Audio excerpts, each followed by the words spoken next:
executives, not middle management, executives, they don't spend enough time in culture. There's an old adage that says if you're not within these four walls, you're not working. But the reality is if you're in those four walls, you're not working.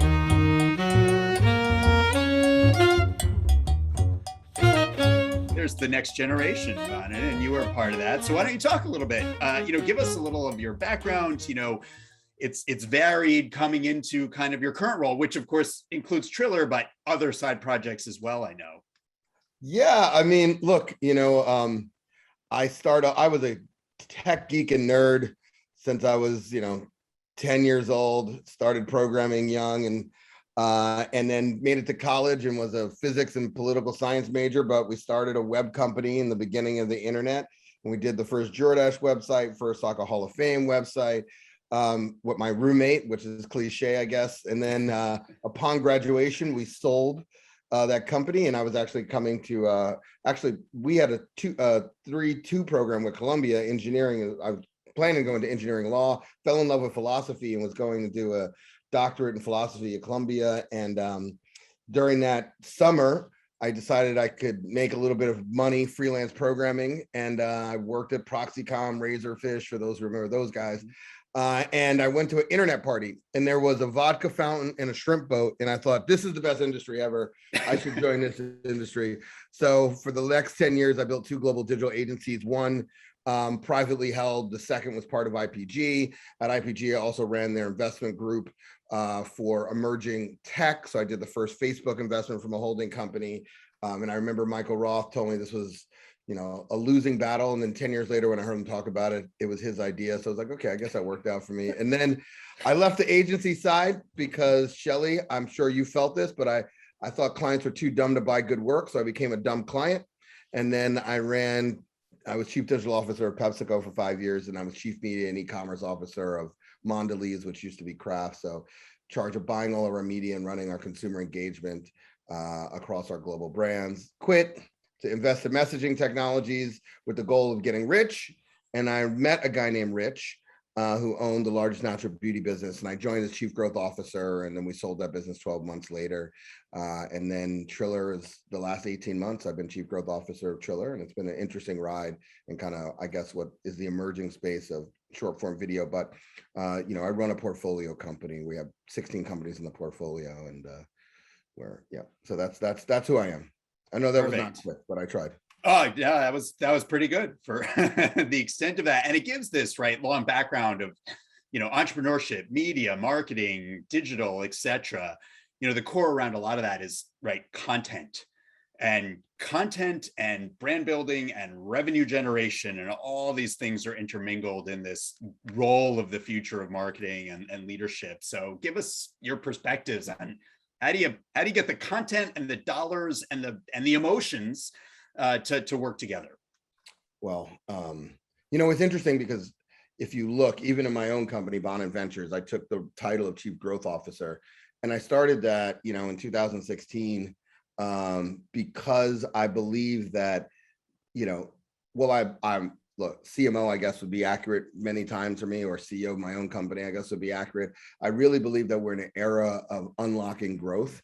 And we've seen a disparity between the new guys. You can say what you want about Facebook, but the Facebooks, the Ubers, and, the tech companies of the world, and the old guys. And when you look over the last 20 years, the companies that have been around for 50 to 100 years have almost remained pretty flat. In fact, flat is the new up, just like don't lose money and we're good. But the other guys have unlocked exponential growth. And there's some delta in the middle of that where the scale of these large organizations, if they can hit the same type of ingenuity of the smaller guys, can actually create much faster growth. And so I've been, majorly focused on that. And I think content is a big component of it. At Mondelez, we launched content and commerce, and what is the connectivity between those two things. And I think that that's really, to be fair, Ogilvy, I think, built, advertising is no different. It's just that we're in a new era where it's not just a 30 or a 60-second spot, but it is an entire emotional roller coaster that you take people on. I think Squid Games is a great example, right? I think that was the highest grossing Halloween costume, maybe in history. But, we forget that those two, that content drove that purchase or that purchase behavior. And so I think it's just figuring out how you do that across multiple channels is where the challenge has been. And I look at companies like a Glamnetics that went from 0 to 200 million in less than a year using, social commerce and content creators as the messengers. And so we're in a different era where people, where if the I want to be like Mike spot was the trusted medium of the day, we're in a different era where there are multiple trusted mediums of the day, and we have to figure out what medium makes the most amount of sense for our product and how do we leverage that medium to do that. And that, to your point, is really about creating the content across those channels, and they can be various channels. But I think that the biggest challenge we have is that most organizations today, larger organizations, are still stuck in a way of doing business that has, kind of not progressed. And I even look, when I came to Craft, we were doing 3% spending in digital. I moved it to 32. That simple shift unlocked $2 billion of top line revenue. That's like creating a half of Oreo in 5 years, which took them 100, and 300 million to the bottom line. And those are just right sizing to where consumers are. But that's the hard thing I think that organizations have is they don't truly spend time understanding where the consumer is at. Yeah, which has changed a lot. Obviously, you're running a company now, or our chief growth officer of a company, all about these sort of changing environments of this. Let's shift a little to, I think we'll get back to some of these issues, but I know another element, we talked about it in the prep, is this sort of inclusion era we're in, which has a lot of different contextual elements around it. Around diversity efforts, as well as I think a perspective you have on the inclusion of thought, and talk a little bit about how this is changing business and society. What does it mean for brands? How do they play a role in it effectively? Maybe you have an example from Triller or somewhere else on something you've done to kind of attack this issue. Yeah, I think there's, what we talked about was diversity of thought. And so, I think there's a broader message around inclusion. First of all, it's interesting because if you think back to the very beginning of pandemic, I think that we were probably the most empathetic we've ever been as a human race, or have been in a long time, maybe since, the Spanish flu, because we all realized how small we are in the grand scheme of life, and that we're all connected in a much broader sense. And I think maybe like you, at least for me, I called people who I hadn't talked to in forever and were just like, are you okay? And I think that there was a shared sense of empathy. And I think that has driven kind of a broader sense of, the need to remember that inclusion is more important than ever. And when I was talking about diversity of thought, I used the example where, so at Mondelez, we took top 25 and we went on a retreat, and we had to do a test. In that test, you were given a color and explained like who you are and how you think Myers-Briggs. I don't remember what it was, but it was different. And I think blue was executional, red was operational, white was compassion. There was no compassion in people, and there were all sharks, I guess. But yellow was creative, and there was only one yellow, and that was me. And I didn't even have like another yellow to kind of just like bond with to protect ourselves from these blues.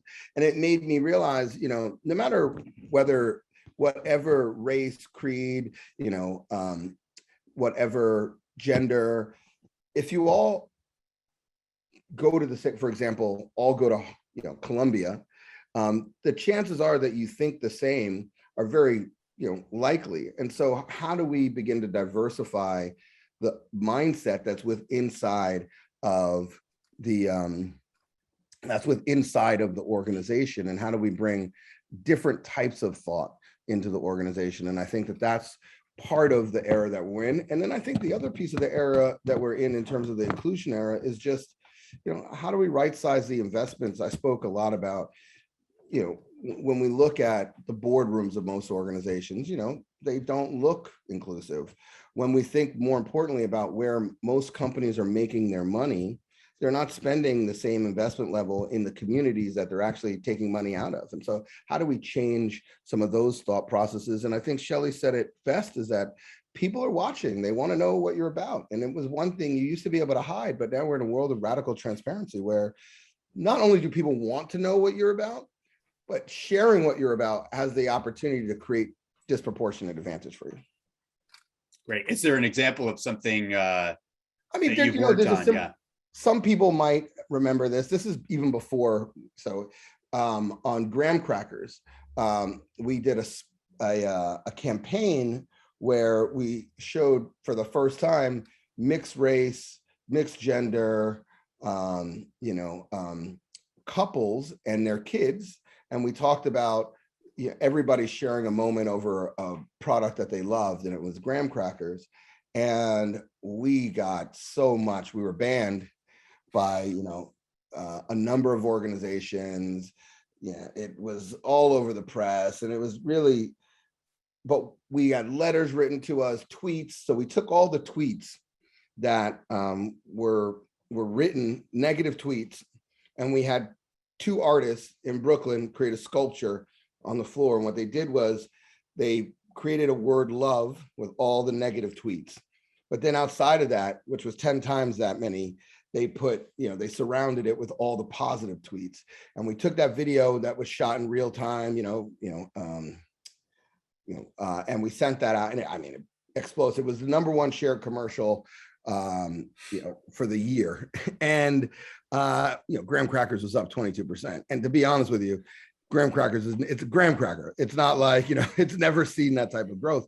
But really what it was we were striking a cultural message, which was we should be able to show diversity, and diversity is important. And it is actually the example of what we look like, in the world. And so to pretend that this doesn't really exist for some weird idealized small group that wants to keep, some weird value system that's not really the value system that the majority of the world shares is crazy. And people spoke. And so I think that, but you see it all, you see it all the time, no matter what survey you look at, whether it's, when you have a more diverse leadership team, the growth rates of organizations, whether it's women, entrepreneurs, and all the studies that show that, they grow definitely equal, but many times faster than just male-led organizations. I'm very proud that my wife runs a fully female, the fastest growing baby food business. So, we see it all the time, and it makes sense. It's just that I think the single biggest focus that we need to do is we need to focus on resizing the capital expenditures, and it's generational, but we need to focus on that. And so we launched Lockstep Ventures last year in the wake of George Floyd, with the singular focus of investing in African-American entrepreneurs, but really that focus on 4 things, which is, systemic challenges, which are education reform, criminal justice reform, financial literacy, and healthcare outcomes, but really to invest in companies that are creating economic benefit as a result of tackling those problems. Because if we can create, economically viable companies, then we know that we can actually have long-term effect. But we need to continue to focus on right-sizing the capital expenditures to groups that are, percentage-wise are not participating at the rates that they need to. And we're going to just see, I think, a lot more growth from an economic perspective. It's like the question went right into your head, Kathy. Literally, inclusion is like diversity, it's also financial, and you just hit all of those in that response. And I think that's very important. Do you think, there's still been, I get into on this issue, the sort of what do you think can help understand whether the needle's moving or not? Because what I see already is this sort of goodwill of committing to this out of George Floyd is already beginning to evaporate, of not enough action is being done, right? And so how do you think, have you thought about that? We didn't talk about this in advance. So you thought about what will help the people recognize that the needle is moving? Yeah, I mean, look, it's way, look, the reality is that what will happen is that, those organizations that truly stand up will stand out.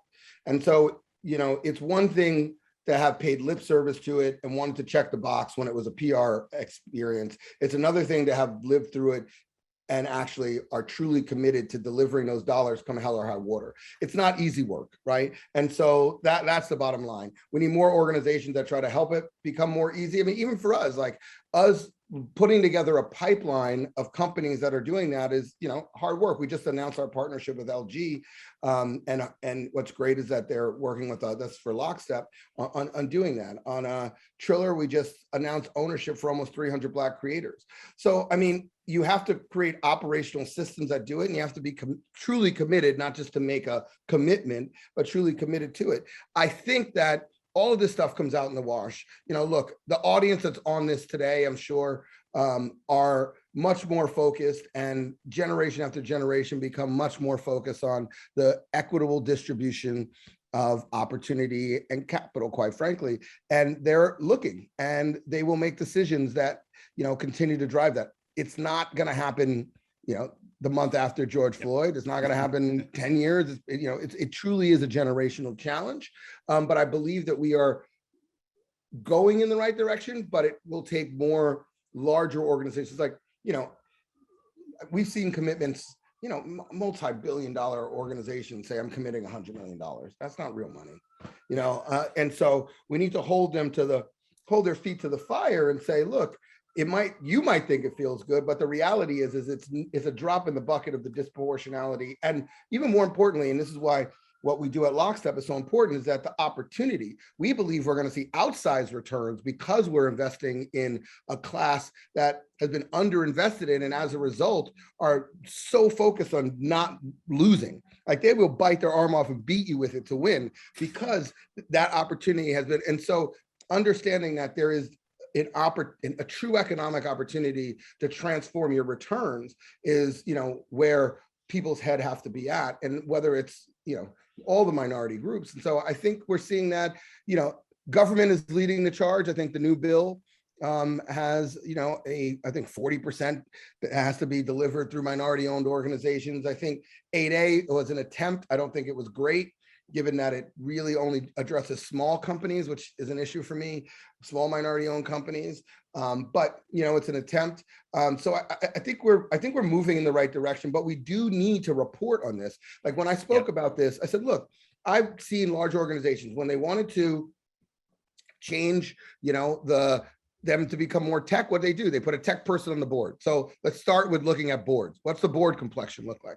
When they wanted to be more green, they put out, a environmental sustainability report. So what's the reporting on this subject? And then how are we measuring what is the most important heartbeat of organizations is middle management. The challenge is that most minority groups fall out in middle management because they run up against a bunch of other people, and they don't have enough supporters at the top that reach down. When I was 36 years old, I was the highest ranking African-American at Mondelez.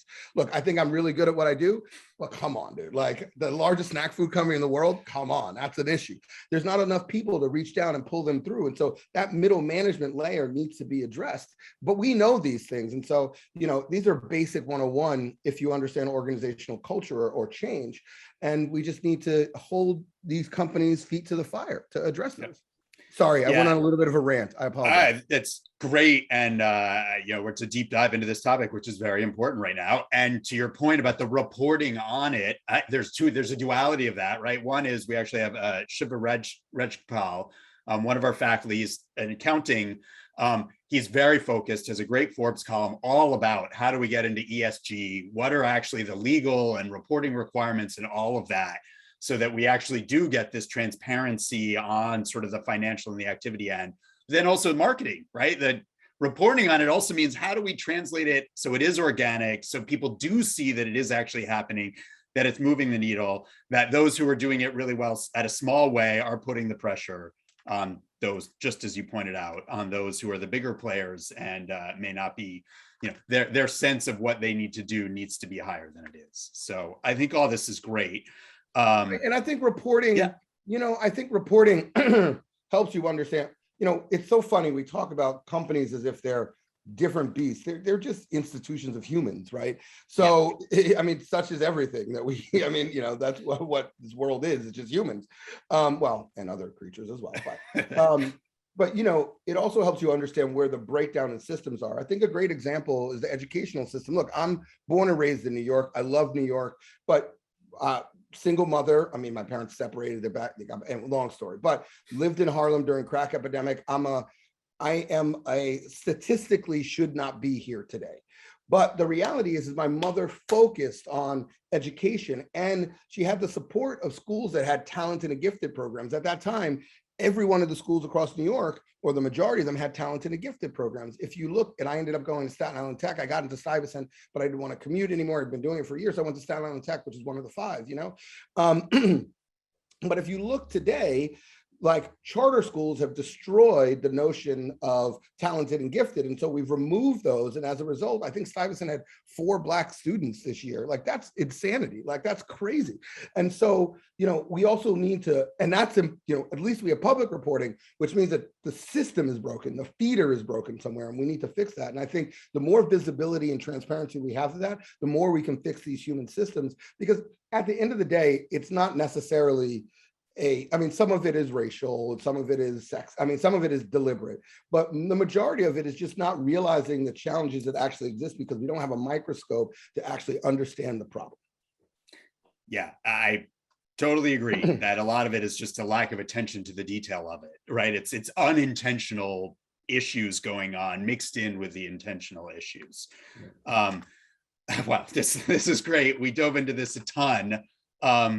You know, there's some people who are taught, you know, have the question about Triller, right? This environment, user generate, begun with YouTube, obviously continuing to transform video, short form video, user generated content.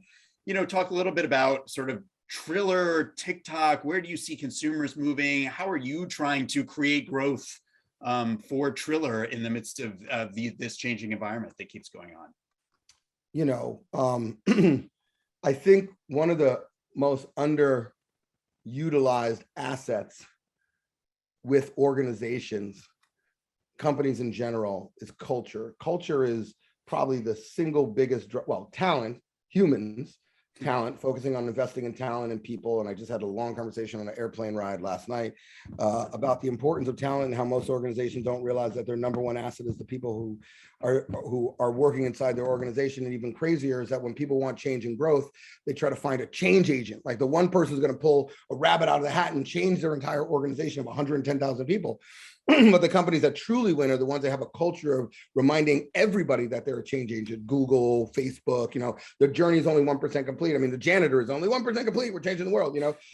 And so creating that kind of culture is the most important. But the second metric, I think, for growth is culture, is understanding how to attach or how to create cultural phenomenon. So again, I brought up Squid Games, a great example of a cultural phenomenon. But when you think about everything from, you know, that documentary, I think that spells it best, which is the Jordan, or the Michael Jordan documentary. Michael Jordan, one of the basketball documentaries. I think it wasn't the Jordan one, it was the other one that looked at the class of 92 or whatever. And it showed that, you know, you had this music genre called hip hop, which was growing, and you had this failing sport called the NBA, which associated themselves with a cultural phenomenon that then, you know, went to the dream team around and really caught on to what became a cultural phenomenon, and trying to find those cultural elements. When we were at Oreo, that was a big shift. Like, it was one thing to have Oreo, Nabisco, and that was great. And we had reached every 6 to 12-year-old and everybody who owned a 6 to 12-year-old. We had reached them, but we were tapped out. So what people don't realize is, you know, 6 years ago, 7 years ago, Oreo was a fleeting brand because it had no growth trajectory. And when we changed it and we tied it to cultural phenomenon, an event, which is the first thing we did, was the first 100, it was our 100th anniversary. And we moved away from doing TV and we moved to, and I know it sounds crazy, but Facebook. And right. And we had it was our 100th anniversary. So for 100 days, we showcased what was happening in culture through the eyes of an Oreo. And the first one was the Pride cookie, which, you know, on Sunday, it took off. By Monday, the press had it and they were like, oh, Oreos are gay. And I got a call Tuesday morning, was like, what are you doing to Oreo? By Friday, it was being heralded as, like, you know, a marketing success. And then leadership was like, we knew it was going to be a success. I was like, that's not what I heard on Tuesday. But but, you know, that catapulted us into cultural moments where we could be a part of, and we could broadcast culture in our own way, whether it was Gangnam Style, whether it was Elvis, you know, Elvis's birthday, you know, all those kind of things. And then we got to dunking, you could still dunk in the dark, which is when the lights went out at the Super Bowl. And, you know, and then we moved into animated spots that allowed us to create a new mnemonic for Oreo, but more importantly, allowed us to take culturally relevant artists and they sang the Oreo song. It catapulted the business, well beyond. And that's what people don't think about. And so when we talk about Triller, we're not a short form video platform. We're a cultural asset in the world. So if you look at the stuff that we created, Fight Club, which was literally a boxing league that we created out of nothing. But what we did was we took culturally relevant music artists and culturally relevant combat sports that they might not be competing at the same, they're not 20 anymore. Tyson was 52, but they're still cultural icons. And we brought those two things together and created a must-see cultural moment that we were the 10th largest pay-per-view event in history. You combine that with being smart digital marketers and being able to sell, and you get those kind of results. And then we went on, we acquired Versus, cultural moment, cultural movement, which, a verse battle, which people don't even realize. It is the equivalent of filling every single stadium in the US for 4 hours straight. Like that is it's the number one stream, platform. Now Sunday service with Kanye. I mean, so understanding, and of course we have a bent towards music, but understanding cultural elements. And that's where I think that people don't realize and brands struggle. Agencies get it, but they bring that to companies. And a lot of times the people who are inside, I think the biggest challenge, and this is that I'm going to shut up with this answer, is that executives, not middle management, executives, they don't spend enough time in culture. There's an old adage that says, if you're not within these four walls, you're not working. But the reality is if you're in those four walls, you're not working because the world exists outside. There's no new idea that sits inside of your company. No offense to anybody, you guys are all brilliant, but the reality is there's way more people outside. And many of them don't actually spend time, put in the work to actually be a part of culture and understand what's shifting and what's changing, so that when ideas come through, they kibosh them because they don't see it, right? I was told, won't say who or when, right when Pharrell was becoming hot, and we got him we were going to do something pretty spectacular.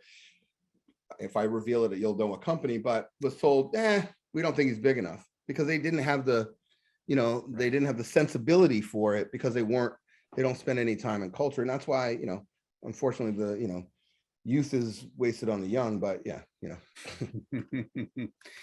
I think it's great. I think it's your outside in. That actually came up with Michelle at Samsung in our first talk. That was she's like, I actually tell my staff, I don't email them at night. I want to give them the time to watch Netflix, to read a book, to do things. I bring books I read into my conversation. Right, exactly. She very much echoed that thinking at the start. I think it's one of those very hard things to do where the trend, the matching culture and doing it can be really difficult, not work for every brand. And sometimes we view it as a copycat when Oreo owns it for a while.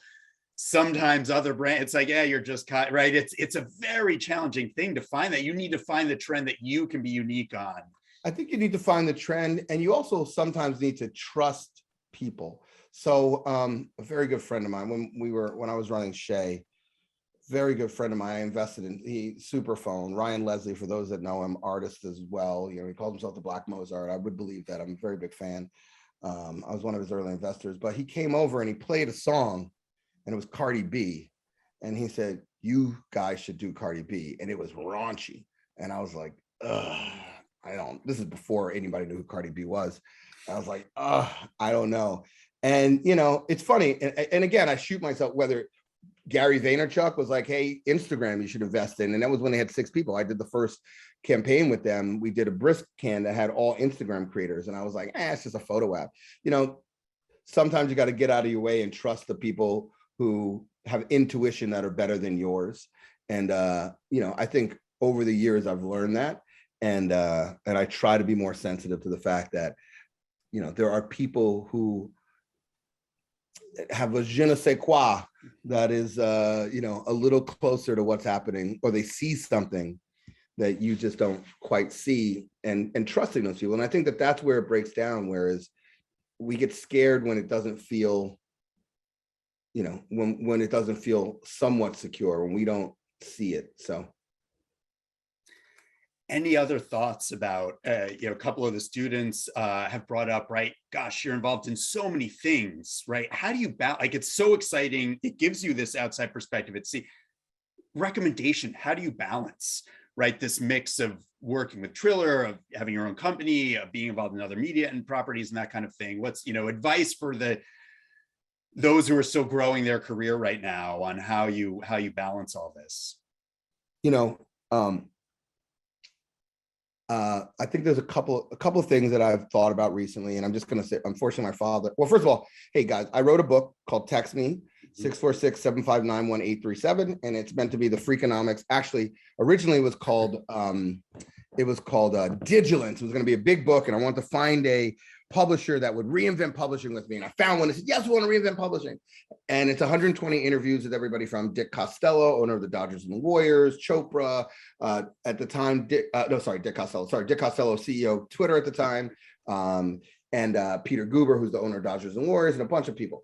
And when I was sitting in a coffee shop with the researcher who were a good friend of mine, Luke Robert Mason, who was my EIR for a long time as well, who I'm going to get to see for the first time in years, given COVID in a week. We realized that we didn't really change publishing. We just wrote another book. So we thought maybe if we put my phone number on the cover, because it's meant to be the Freakonomics of the mobile generation, and it looks at the untalked about and undiscussed impact that mobile has had on every aspect of life, from dating to religion to parenting to memory and more. It was written in 2016, so it's a little dated in terms of what we just went through on COVID, but I think still very, very relevant. We decided to put my phone number on the cover, and the idea was anybody who saw it, bought it or read it would be able to actually interact and be a part of our discovery on the impact that the device has had. And to date, we've texted with 50,000 people, and it's been one of the best things that I've done. But I bring it up because if you text me and you put hashtag Columbia, I'll send anybody who's on this a free copy of the digital book, and would love to continue the conversation, dialogue, post this. There's been a lot of nice comments in the chat. So advice, I always ask this question when I'm moderating, like, what would you tell a younger you?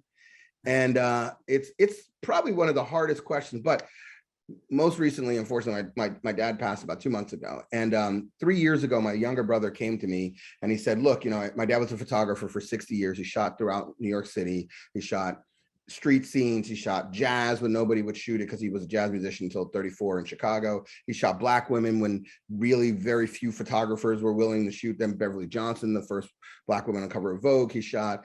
In terms of cash, he actually did a lot of special effects work. So he pioneered a lot of techniques that are kind of the basis of filters that we have today in Instagram and Snapchat and Triller.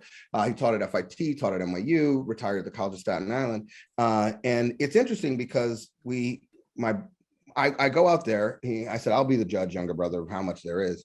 And I go out there and I'm guessing there's maybe 25,000 photos that are in his apartment that, we've seen a lot, but no, yeah. And we rented a studio. Turns out there's 500,000 photographs that had never been digitized or archived.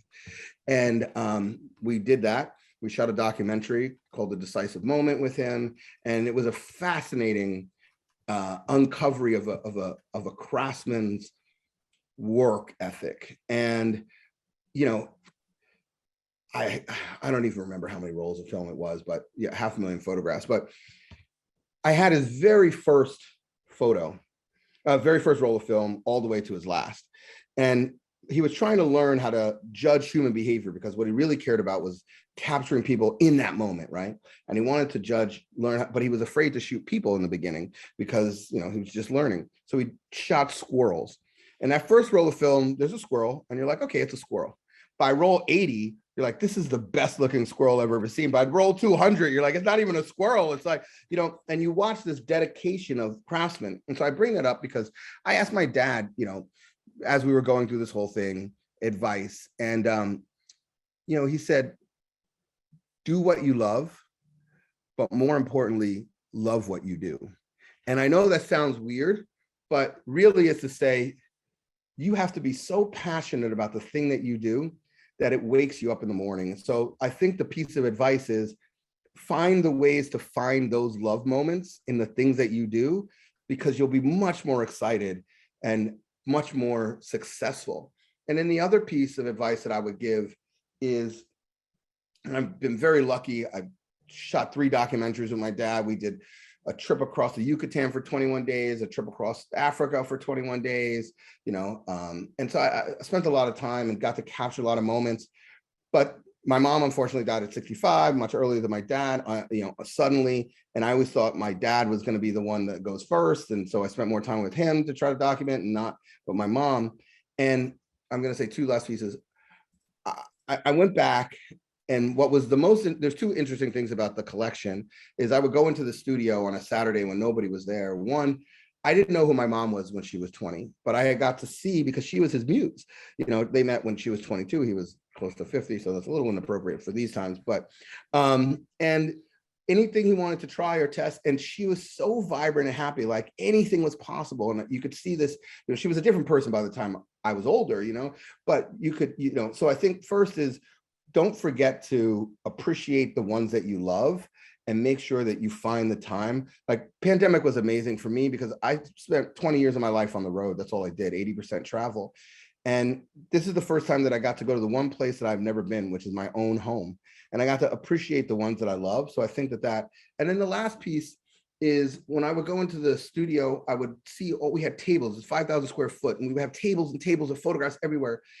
And we forget how expansive the human experience is. And here's a guy who was taking, it looked like he took a photo every second because of the sheer volume of what he saw but he was documenting it so you can easily remember it.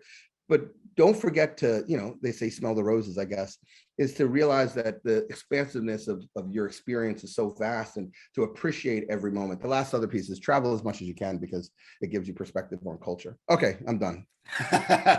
Well, Sorry. On that, Bonin, thank you so much. Everyone appreciated your time here, insights, really great discussion. We'll do it again sometime. I look forward to staying hopefully in in touch. person. Maybe I'll, That's right. 2022. We're gonna start that, and I put your phone number in the chat, so people expect some texts with the hashtag Columbia. So we appreciate that offer, and look forward to catching you next time. And Matthew, I just want to say I'm very honored to have this opportunity. So thank you so much for even thinking about me, and to everybody who's listening. It's been a pleasure, and I hope to continue the conversation. Thank you.